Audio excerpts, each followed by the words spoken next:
끓는 점 차이를 이용한 혼합물의 분리를 할 텐데요.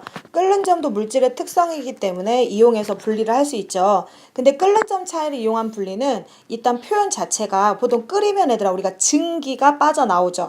그래서 표현 이 분리 방법에 보시면 이렇게 증류나 분별 증류라는 표현이 들어요. 증자가 들어가죠. 그래서 어떤 이제 분리 방법이 시험에 나올 텐데요. 만약에 어떤 물질의 특성을 이용했냐라고 물으면 끓는 점을 답으로 하셔야 되고요. 이때 이용한 분리 방법이 뭐냐라고 했을 때는 증류 또는 분별 증류 이렇게 쓰셔야 되는데 증류랑 분별 증류의 차이점은 여기서는 이제 분자가 나눌 분자죠. 그래서 분별자가 붙으면 이 액체가 여러 종류가 섞여 있을 때 그 액체를 서로 섞인 이 액체 혼합물을 각각 하나씩 끓는 점에 따라서 분류하는 방법이고요. 증류는 우리가 기체 한 종류, 그러니까 기체 하나만 혼합물 속에 섞여 있는 기체 하나만 냉각시켜서 나중에 이제 끓인 다음에 냉각시키는 거죠. 순수한 액체 한 종류만 얻는 게 증류입니다. 근데 이제 분리 방법을 보시면 고체 불순물이 섞인 용액을 가열해서 이때 당연히 기체가 이제 기체로 끓어 나오겠죠. 기체로 끓어 나온 거를 우리가 냉각시켜 가지고 순수한 액체를 얻는데 아까도 설명했지만 증류라는 방법은 크게 어렵지 않고요. 뭐만 알아두시면 되냐면 한 가지 순수한 액체만 얻을 수 있고 그 예로는 요렇게 두 개, 요 정도만 알아두시면 돼요.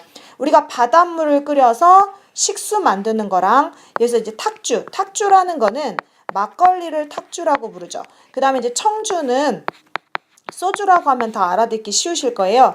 옛날에는 우리가 소주골이라 그래서 이렇게 막걸리는 굉장히 그 뭐라고 해야 되나요? 이렇게 곡주기 때문에 곡물로 만든 거기 때문에 좀 이물감이 있거든요. 거기에 있는 것에서 우리가 투명한 청주 소주만 얻어내는 거죠. 그래서 이게 증류고요. 다음에 이제 분별 증류는 말 그대로 이제 증류를 여러 번 반복해서 혼합물을 각각의 성분 물질로 분리한다 그랬죠.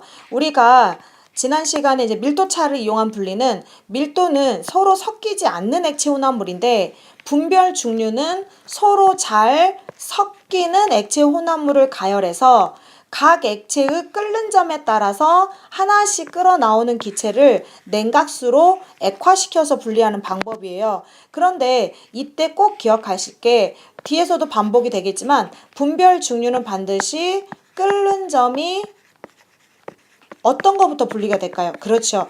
낮은 일반적인 거예요. 끓는 점이 낮은 액체부터 그냥 물질이라고 쓸게요. 낮은 액체부터 먼저 분리가 된다는 거. 그래서 이 대표적인 예로는 원유 분리가 있는데요. 이 원유 분리는 뒤에서 이제 더 자세히 설명을 할 건데 증류탑이죠.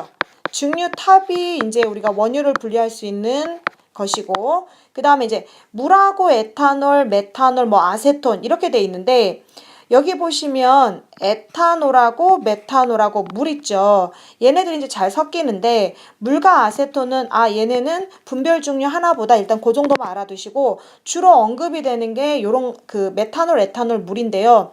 메탄올의 끓는 점이 약 64도씨. 제 약으로 갈게요. 실은 조금씩 다르거든요.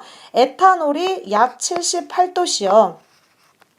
다 이건 일기압화해서입니다. 그 다음에 물은 100도씨거든요. 그러면 만약에 이렇게 메탄올과 에탄올과 물이 다 섞여 있다면 이 세 가지 액체를 끓이면 그렇죠.